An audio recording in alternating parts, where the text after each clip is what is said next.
Husky Mag is next, right here on UTVS.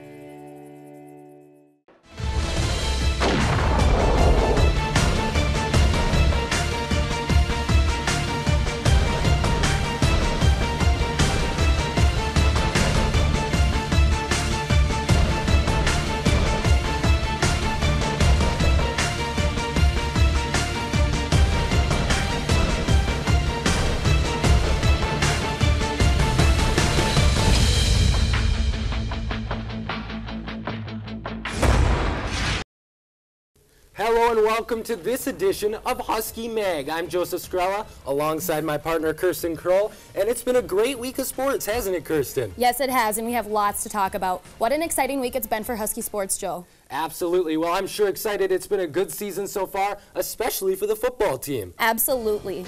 St. Cloud State made the trek up north on Saturday to take on NSIC rival Minnesota Duluth on the gridiron for their homecoming. Bo Bofferding would kickstart the day by catching a bomb from Bulldogs quarterback Drew Bauer. Minnesota Duluth would keep momentum going with a pick six by Brett Stieglich, who saw nothing but the end zone as he ran it in. Things would keep going the Bulldogs' way as Nate Ritchie caught a touchdown pass again from Drew Bauer. Taking a change of pace here, Huskies would put some numbers on the board as Brandon Richmond would run the ball to the house, touchdown St. Cloud. Inevitably, Duluth was going to keep celebrating their homecoming when Sam Lynch picked off Nate Meyer's pass. Final score of the game was 34-27. And now St. Cloud State is currently ranked 4 in the standings. And it looks like Minnesota Duluth falls in the top spot, but they're only one game back in the division, so it's a pretty good year so far, and they're coming strong. All the players are playing well so far, especially the quarterback, Nate Meyer. What a game for quarterback Nate Meyer, throwing for 412 yards. That passing performance is good enough to put him third all-time in Huskies single-game yards through the air. And UMD seems to be the victim of Husky QBs having a big game because 3 years ago, Philip Klophocky threw for over 400 yards as well. Hopefully Meyer can keep this gunslinging going as they head into the next game, Kirsten.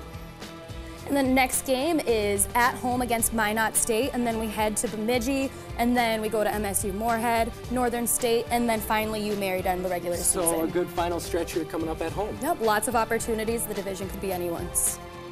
And now we're about to send it down to Bobby Bolig and Alex Curtis down at Husky Stadium. Thanks, guys. Well, after a tough battle on the road against Duluth, the Huskies fall just short. They remain 3-3 on the season. Let's bring in Alex Curtis to talk more about the game. Alex, things didn't go quite as planned this weekend, but a lot of positives to take away, starting with quarterback Nate Meyer. Nate Meyer, 424 yards passing, the third most in St. Cloud State history, 4 touchdowns, only the 1 interception, but it was a costly one as it was a pick six. But overall, great game by him, third most in St. Cloud State history. Think about that, that's huge. Still doesn't really matter if you don't win, so that's where I'm at. You know, going into the fourth quarter down 3 scores, I mean, that's not a lot of times a game that's you have a chance to win even. So we had a chance to go down and tie it up and take the momentum really into the end of the game, whether we're going to overtime or whatever. But you know, we had a chance to tie it up there. Obviously disappointed that we didn't do it. He seems to be improving every game. Every game he gets getting better. He looks more confident. He looks more comfortable back there.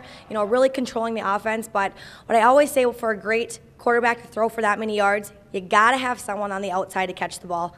And that is what Jamison Parsons has been showing this year. Jamison Parsons, last year he was a quarterback. This year he's a wide receiver, and he's leading the conference in receiving in really his last 5 games. 4 of them have been over 100 yards. The one game that he wasn't, 96. Well, I talked to Nate Meyer a couple weeks ago, and what they say is that Jamison Parsons is one of the best athletes on the team. They look to go to him because of the trust they have in his catching abilities, and that is why the Huskies are doing so well on the offense. He's a tough matchup for teams. Before, I mean, looking at the production that Jamison's had, he's been unbelievable. I mean, even from spring ball, the start of spring ball, you just kind of knew, you know, he's something special, and you know, right now he's, in my opinion, the best receiver in the league. And another athlete for this Huskies team, Grant Thayer, 6'3", 250 pounds, a man among boys out there. 3 touchdowns in the last 2 games, having a great year.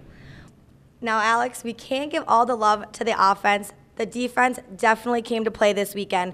They held Duluth to 7 points in the last 3 quarters. Absolutely insane, and especially when you're trying to come from behind, you got to have your defense playing well. You got to, and it has shown from the first game of the season to now, the defense has been improving just as much. They're getting better. They're starting to hit their stride a little bit. They're forcing turnovers.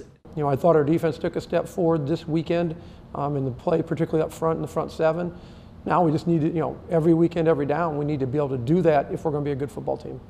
Well, now looking at the game as a whole, there were a lot of positives, yet there are still some things that the Huskies could work on. Can you tell me about those for this upcoming week? The running game in general, it didn't show up this weekend.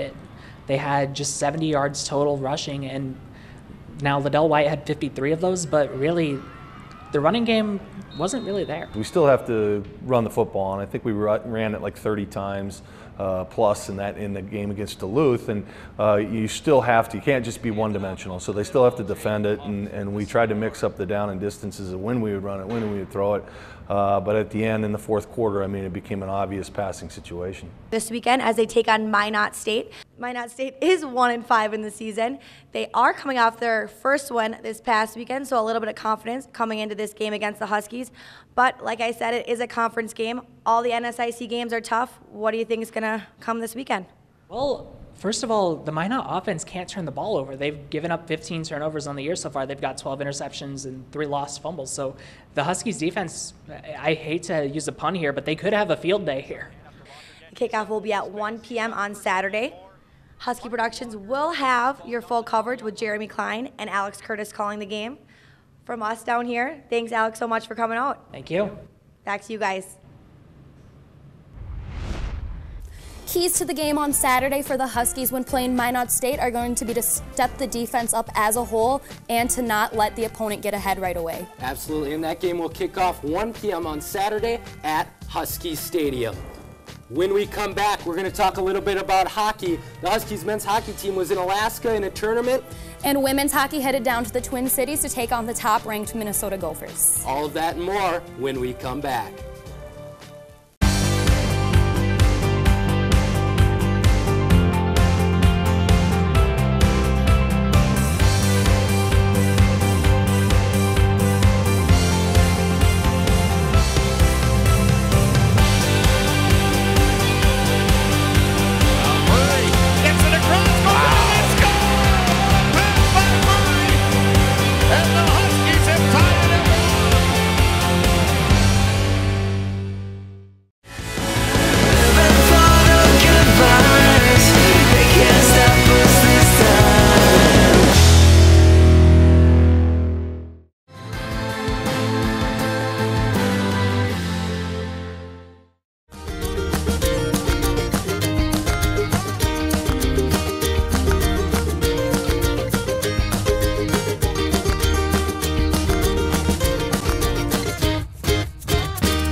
UTVS News, weekdays at 5 and 6.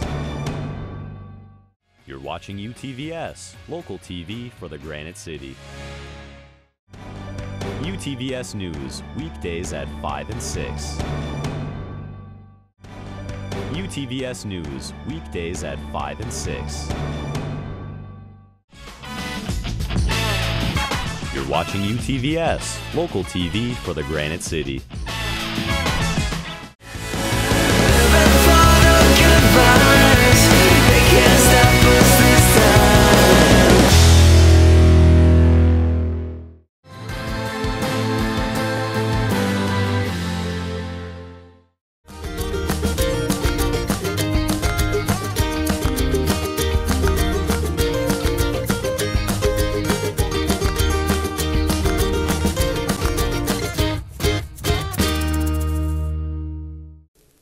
Men's hockey was back in action this weekend as they headed up to Alaska to start off the regular season. Friday night, the Huskies were ready for game 1 of their tour through the last frontier, and we start in the first period. It's Meyer throwing one on net, the rebound is kicked out, and guess who? Joey Bennick bearing it on the man advantage. What a weekend for him, he sure knows how to finish. Still in the first, it's Murray sending the puck to the front. It's loose on the doorstep and Peterson dives. And then he places it into the net and the Huskies are ahead a pair. Later in the game, a nasty hit on Lindgren by an Anchorage forward, and he's down and a little shaken up, but Lindgren toughs it out and stays in the game, and boy would he make a difference. 14 saves for him in this one. We jump to the third. Huskies continue to throw pucks on the net, a battle in front for this one, and Judd Peterson is going to get credit for it. This time he taps it home to put the Huskies up 3, but Jones doesn't like it, so let's take another look here. You can argue, but that's not going to change the score. The Huskies win it 3-0.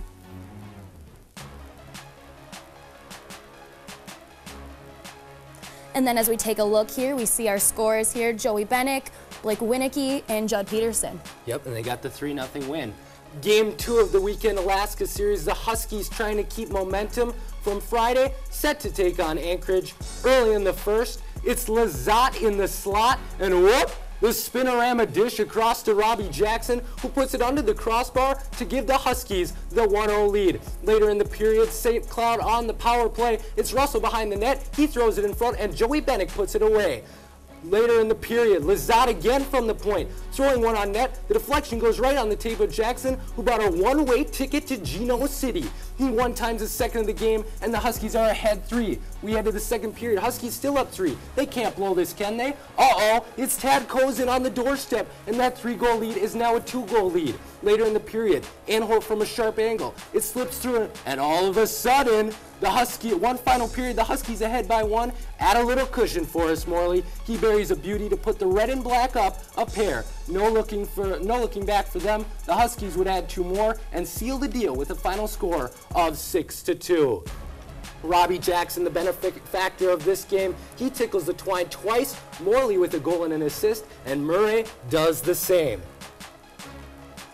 It was a career weekend for Kalle Kosola as he scored his 100th point as a Husky in the matchup against Fairbanks last Friday night.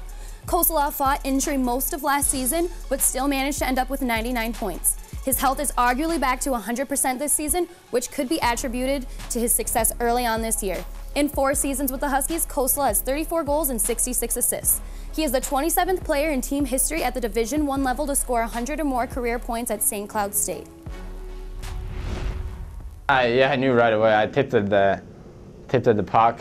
I know they didn't announce me, but I mean, whatever. I mean, I knew it right away. It was. I saw it on the film, and it was actually pretty hard to see that I tipped at it, but I knew it touched my blade. So. After the weekend series in Alaska, it's Nate Widman who had the week to talk about. The Huskies D-man had the helping hand with 2 assists this weekend. This is the stat to talk about, though. Widman had a plus-minus of +5. That is crazy through 2 games. The penalty kill was on fire when number 5 was on the ice. He killed off 10 of 10 on the weekend, as well as throwing 5 shots on net. Nathan Widman was this week's NSIC Defensive Player of the Week. Last season, it was Johnny Brodzinski who was killer on power plays, but Joey Bennick has continued to step up early this season. His goal on the power play made NCHC news this week as the 3rd top goal of the week in the game against Fairbanks. And David Morley received Most Outstanding Player of the Kendall Hockey Classic last weekend. Morley had 2 assists and 1 goal during the tournament. A couple other notable names who made the All-American tournament team were Joey Bennick and freshman Robbie Jackson. So here on the USCHO poll, you can see that St. Cloud has moved up 5 spots to number 12, and a few other names that have changed spots there. North Dakota's at number 1. Yep. Not too surprising to see North Dakota at number 1, but there's still plenty of season. We're just 2 games into the regular season so far, so that list is bound to change. And Minnesota Duluth drops 5 spots on that list. They went from 2 to 7, so we'll see with the rest of the season here where that change comes from. Mankato men's hockey is coming off their best season in school's history, but coming off of a sweep at home to the University of Omaha last weekend, Mankato has fallen in the rankings. Last weekend, the Mavericks struggled putting the puck away, only 2 goals on 60 shots. As they come into St. Cloud this next week, they will need to learn how to finish. Mankato and St. Cloud haven't played each other since January of 2014 when they were paired up in the North Star Cup. This Friday marks the 1.5 mark since the last meeting, and with 6 top players gone from last season, the new Mavericks will need to step up. St. Cloud is coming off of a hot weekend where they went up to Alaska to play in the Kendall Hockey Classic, and they ended up taking home the hardware from the tourney. The Huskies have had no trouble scoring so far this year, with 14 different players finding the back of the net. Not to mention that the Huskies are 13-0 when David Morley scores, and February 8th, 2014 marks the last loss the Huskies took when Morley put one away. Friday, the Mavericks are in the Granite City to take on the Huskies. Fox Sports North will have that game, brought to you by Husky Productions. Puck drop is set at the Brooks Center with coverage beginning at 7:30. Should be a great game. Women's hockey was also in action this weekend, and Friday night the St. Cloud State women's hockey team, the Huskies, headed down to the Twin Cities to take on the Minnesota Gophers, and unfortunately were swept 7-0. Yeah, it wasn't a good game for the Huskies, but that's a good Minnesota Gophers team over there. Panic had 2 goals, and wasn't a great game for us. Unfortunately, no. And unfortunately, it happened again Saturday night. More of the same for the Huskies as they were beat this time 11-0. Not a lot of good stats on our side. Nope, but Brant did, however, score 4 goals for the Gophers. And as you can see in the WCHA standings, the St. Cloud State Huskies fall at number 5. They are tied with Minnesota State at 0-2 in conference play. Yep, but hopefully this weekend when they take on Wisconsin at home, they can change that up a little bit. Yep, so this weekend they'll take on Wisconsin at home October 16th and 17th. Both of those games are set for puck drop at 3:07 p.m. I had a chance to sit down with 2 of the newest Huskies this past week, and we'll have more information on that after the break. You're watching UTVS, local TV for the Granite City.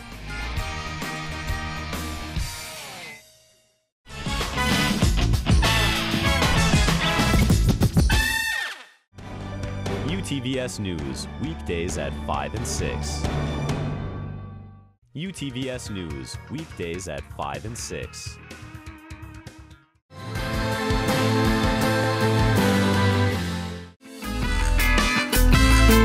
You're watching UTVS, local TV for the Granite City. Visit utvsnews.com for all of your local news.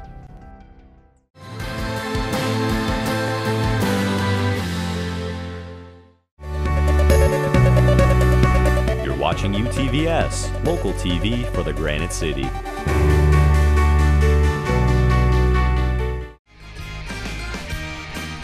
You're watching UTVS, local TV for the Granite City.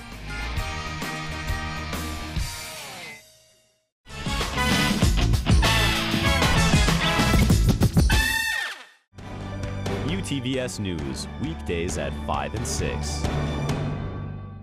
UTVS News, weekdays at 5 and 6.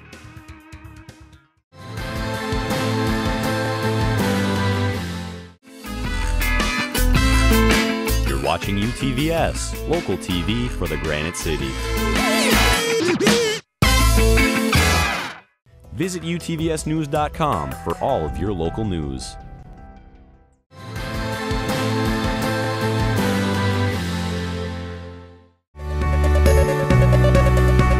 Watching UTVS, local TV for the Granite City. St. Cloud men's hockey headed into the season with one of their biggest freshman classes in the past few years. I had the chance to talk with 2 of the newest Huskies, Jacob Benson and Mikey Acemont. The reason I chose St. Cloud was obviously the facility's great here, and the coaching staff's great too, and now I'm really happy I'm here. We'll have a big role coming up here, and we're looking to start a kind of a legacy for our freshman class here, and it's really exciting to do with a great group of guys. The main thing that brought me to come to St. Cloud was probably the coaching staff. The type of game that they coach is very offensive and fast-paced, and that kind of fits my style of play. And when I saw the campus, it was kind of just a no-brainer for me. You come to the rink and we don't feel like freshmen anymore. We're just one big team. The guys bring us in right away. Very social group, do a lot of things together outside the rink, and so that helps for a lot of team bonding. You want to come with too high of expectations from a freshman class, but individually, I'd like to think of our group as a really strong group. The freshman players have been proving themselves so far in the season, and it looks to be pretty promising for the careers they have ahead. When we come back, we'll talk about the volleyball games that will be coming up this weekend. Also, we'll touch on the soccer games that have been in the last few days, and we'll touch on the basketball team as they have a big day coming up. You're watching UTVS, local TV for the Granite City.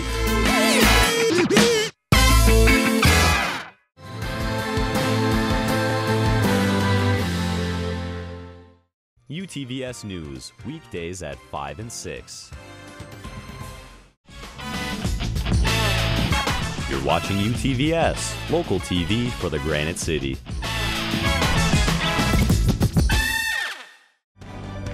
UTVS News, weekdays at 5 and 6.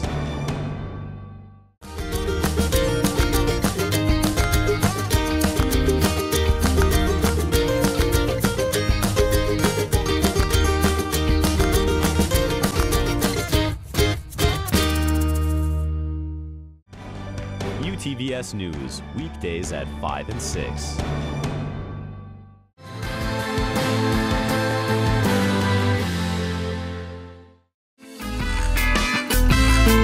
You're watching UTVS, local TV for the Granite City.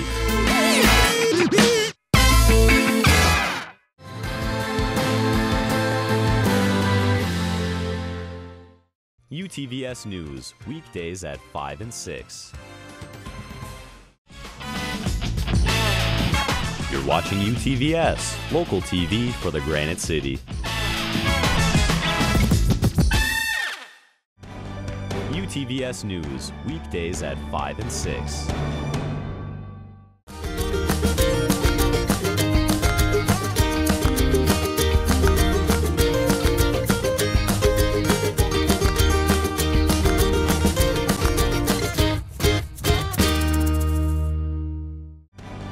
UTVS News, weekdays at 5 and 6.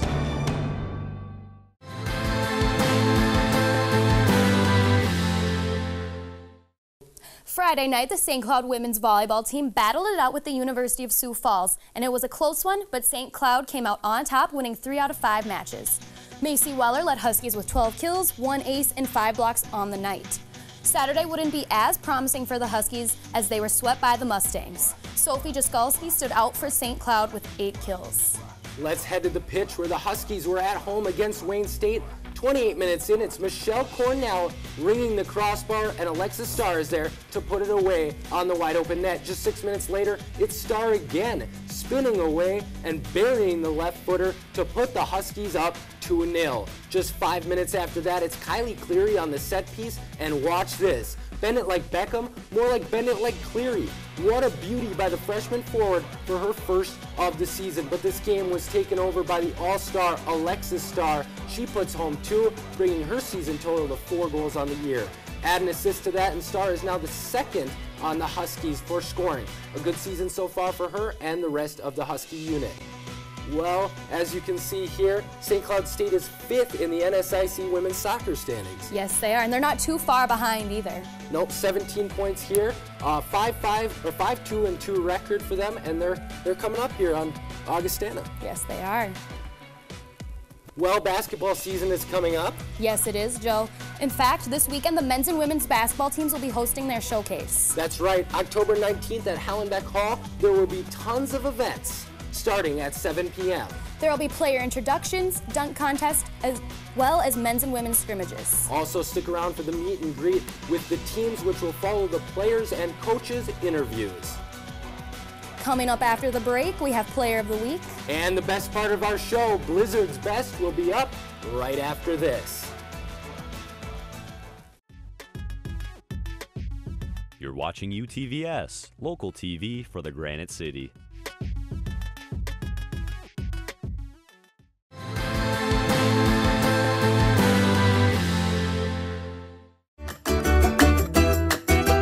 You're watching UTVS, local TV for the Granite City.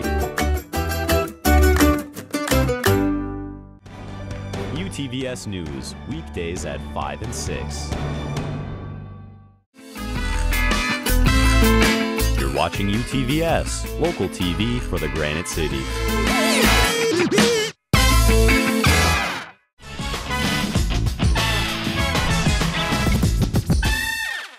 Visit utvsnews.com for all of your local news.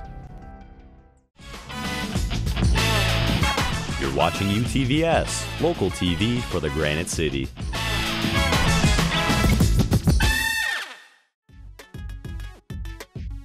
You're watching UTVS, local TV for the Granite City.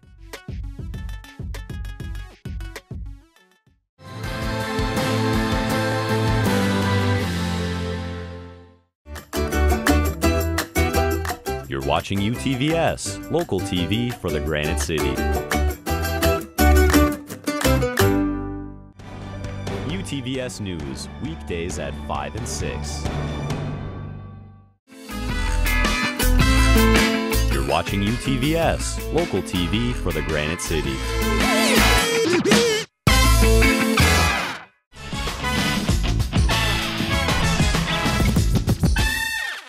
Visit utvsnews.com for all of your local news. You're watching UTVS, local TV for the Granite City. Welcome back, and this week we have our Player of the Week. It's quarterback Nate Meyer. Nate Meyer had a great game this past week against UMD Bulldogs, throwing for 400-plus yards, which is third all-time in the Huskies' all-time leading passing. He picked apart the UMD Bulldogs. Unfortunately, they were unable to come away with the win, but he had a good year. He's having a good year so far this year. Very impressive game for Nate Meyer. Not to mention, to add to that, 4 touchdowns. Absolutely.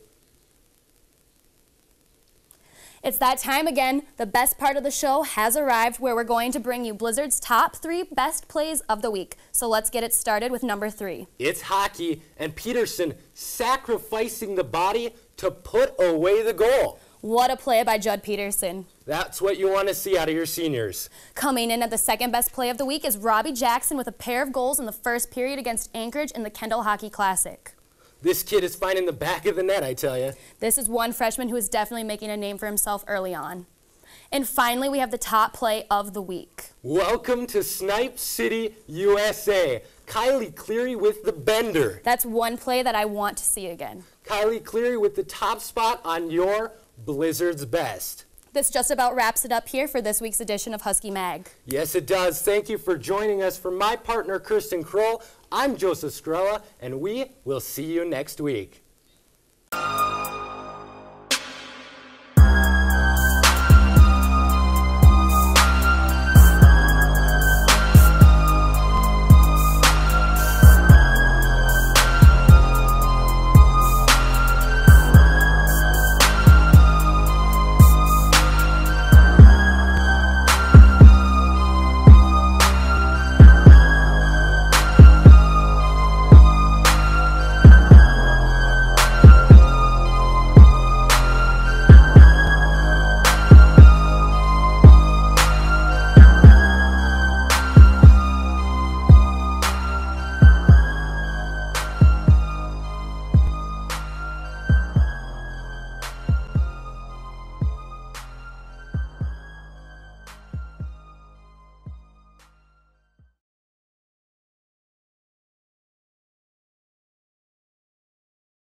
UTVS News, weekdays at 5 and 6.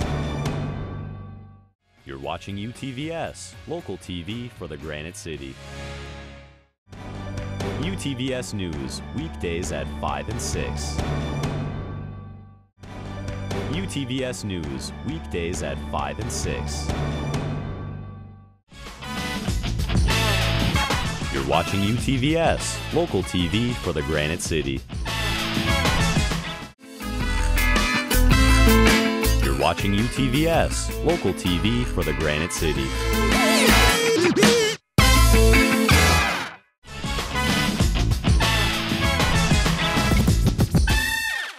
Visit utvsnews.com for all of your local news. You're watching UTVS, local TV for the Granite City.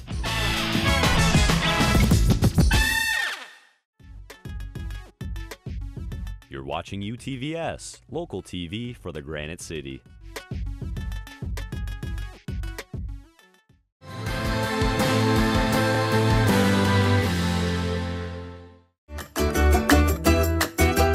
You're watching UTVS, local TV for the Granite City. UTVS News, weekdays at 5 and 6.